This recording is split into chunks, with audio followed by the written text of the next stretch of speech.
Hey, what's up, everybody? Welcome back again to another episode of Outside the Box. I am so happy and privileged to have my pastor and his bride here today. They got to go to Colombia and do a church plant, and I am so stoked and so excited to hear about their experience because going to Brazil 15 years ago changed my life, and it helped me find my purpose. So I love to hear the stories of people that leave and go on mission work and see what that experience is for them. So I'm so happy to introduce to you Chotsie. Hello. Hello. So you don't have to worry about talking into the camera.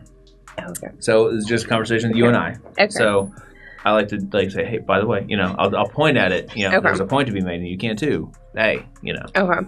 But otherwise, we're good. Okay. So tell me, what was the best part? The best part was probably going and not just obviously we're there to help a church plant, but actually to be like the hands and feet of Jesus to help the community. I love helping people that are in need, that are needing things. I like obviously evangelism and all that stuff, but I actually like to really help meet people's needs, maybe where they're hurting or they can't provide. I like to, provide in that way and then kind of know people's story. So that's just where I feel comfortable and gifted in, is just kind of like helping people like, oh, hey, what do you need? Because I'm a helper and a fixer. And so when I can do that, then I feel like I have not like a leverage, but I have they shared something important to me that maybe is sensitive.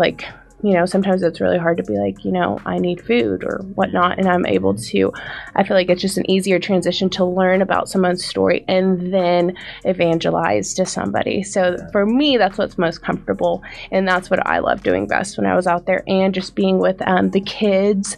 I heard there's some pretty cool kids. Yeah. They were very, very sweet. And the thing about it is, I kind of expected the kids, not in like a sad way, but I thought they would be a little bit more like, what's a good word? Not as maybe not as happy. They were actually all very happy considering the circumstances that they live in, which was really surprising for me. Even some of the amazing light bulb. Yeah. So even some of the teenagers that they don't have anything like we do here in the U.S., but they were still so happy and never complained like, I want this, or not one time did I hear one person say that they wanted something or my friend has this, opposed to here in the U.S. Tyler and I did, youth ministry, and all I heard was my friends have this, I want this, or all these things. Yeah, like all these things. This is so much or always on their phone, and they had phones, but none of them were like in it. So it was just really great to see how grateful they are for what they have, opposed to here in the U.S. So that was an eye opener for me too. Absolutely. One thing that I love watching the kids whenever I go on mission work. So I've been in deep South Mexico. Nobody spoke English, so you had to learn Spanish. Yeah. And then even in Brazil, we were in 3 different cities, and even whenever I was in Kenya, and the people, the kids, they don't know any better. Right. They have no idea. And the thing that I really loved about it is that they had joy on their faces. Yeah. And I was even meeting with a kid earlier today. He's from the Philippines. And he has just recently learned how hard it was for him as a kid. Right. Through his mom's eyes. But they didn't know. But he had no idea. Like, right. I had food in my belly and I had a roof over my head.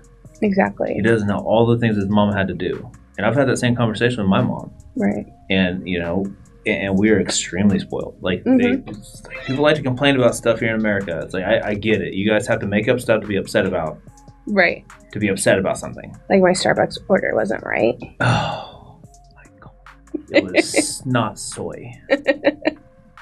So those are the kind of things that make you think, you think about them, and it's always the cliche first world problems, which I think we all think is kind of funny when we're like, oh, first world problems, but it really is first world problems, and it's a little embarrassing. Yeah, no, it really is. And, I think they said that it takes about 6 months for somebody to really just, all the things that you guys saw to get out of your head. It's like, well, they know, I kind of remember being there, but it just eventually just gets drowned out. Right, and I don't ever want that to happen. Yeah, it's the reason why you go on more mission trips. Yeah. It's just a good constant reminder to go and be there. And not just that, but being able to be invested in people there while you're there, right? And then being able to stay in communication. I know it's kind of dangerous sometimes with having people let you get a hold of you, but that's why you have a random WhatsApp number. Oh, that's a good idea. So it's very helpful. That is very helpful. Or even just in being involved in leadership. Those are the only people I have involvement with that have my personal number are the people that were in leadership, right? Wherever that's I'm gone. Good. So that's okay. That's really good. So kids were the big eye opener for you. Mm-hmm. What else? What was your favorite food situation? So my favorite food is probably the arepas. Okay. Is that how you say it? Arepas. Yeah, that sounds like you say it better with your accent. Yes. That's the only thing I learned in Spanish was how to roll my R's. Yeah, so I really I like mayonnaise. Okay. And they like mayonnaise. So win. Yeah, so it was a win for me. So when they asked, so they made this and that's another thing is that, there's these families of 7 people that live in maybe a house a little bit bigger than the studio. Yep. And they're constantly giving without they don't want any return. And, it's, not very nice to be like, oh no, I don't want any, but they're constantly giving to you. And they made a special treat for us, the arepas, and we all came into their house, kind of 1 or 2 at a time to eat. And I mean, we're not talking about small portions, we're talking about pretty big portions. And I think I had to have 3.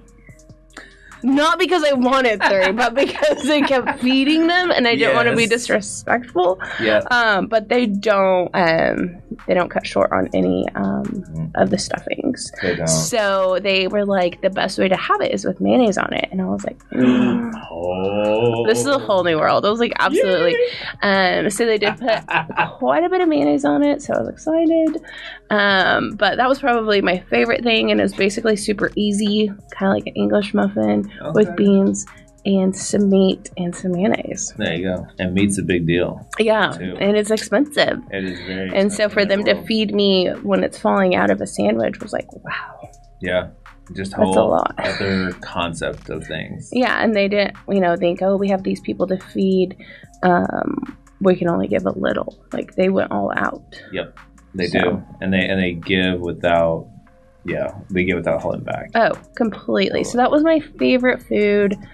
Okay.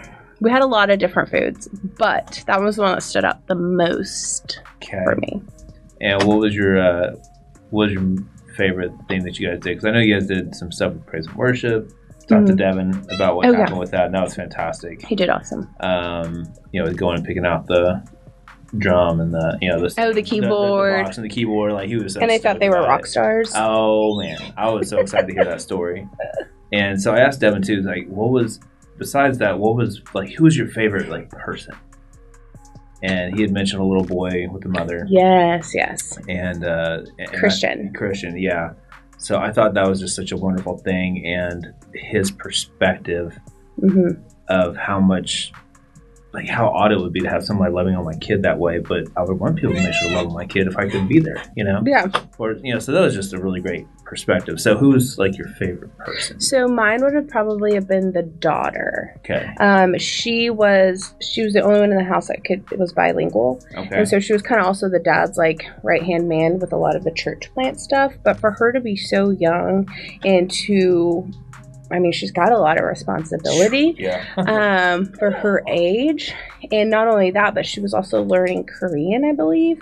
She really set the bar high. That's cool. For her age. How old is she? She's 12. 21.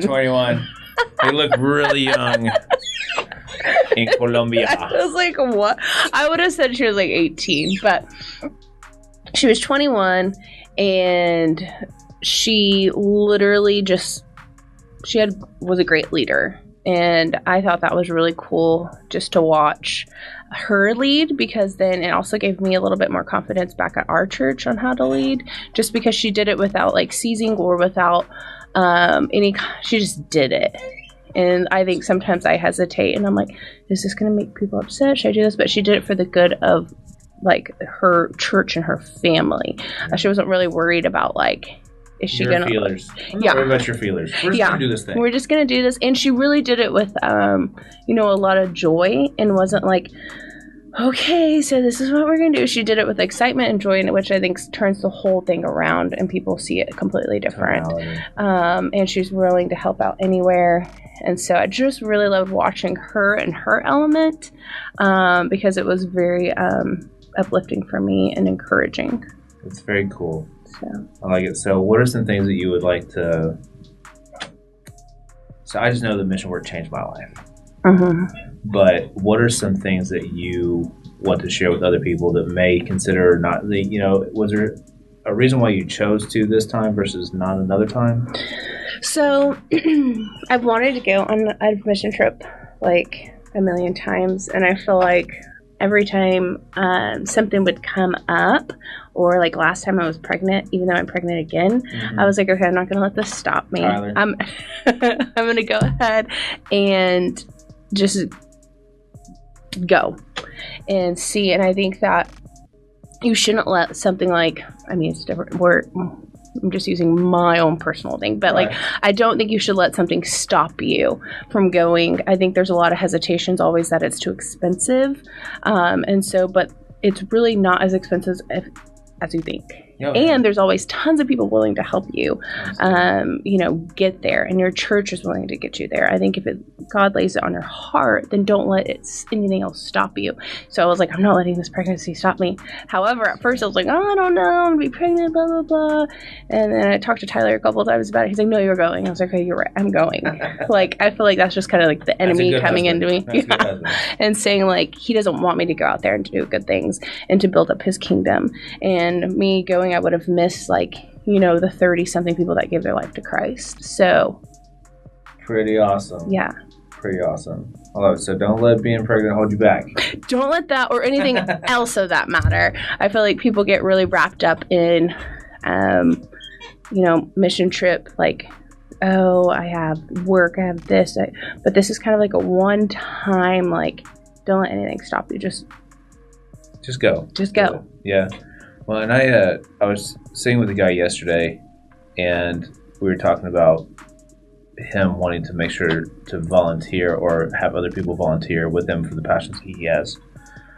And I think one of the main things that people don't remember is that it's either your time, your talent, or your treasure. Some people don't have the time, so they have the treasure. Right. And they can send somebody in their stead. Yes. That's how I got to go do all the mission work that I did. Right. Until the last couple of years. There's people that just donate to this fund specifically for people to go do mission work. Oh, yeah. And you can ask, and it will be provided, like exactly what you're saying. People that have the talents need to go if they can do it. Right. And if you need to raise some extra money so you can pay your bills while you're gone, do it. God's provision will always be provided.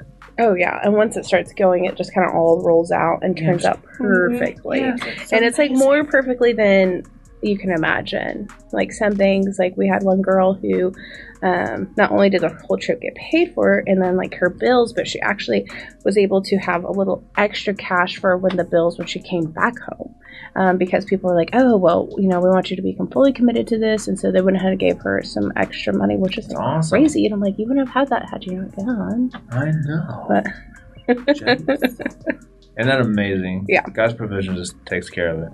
That's right. So anything else you want to share before?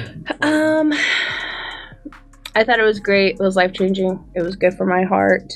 Not that it's all about me and my heart, but also I got to bring back that hope and, that spirit that was there, and hopefully encourage more people to go on mission trips, or, mission trips don't have to be across the world. Mission trips are here in Oklahoma as well.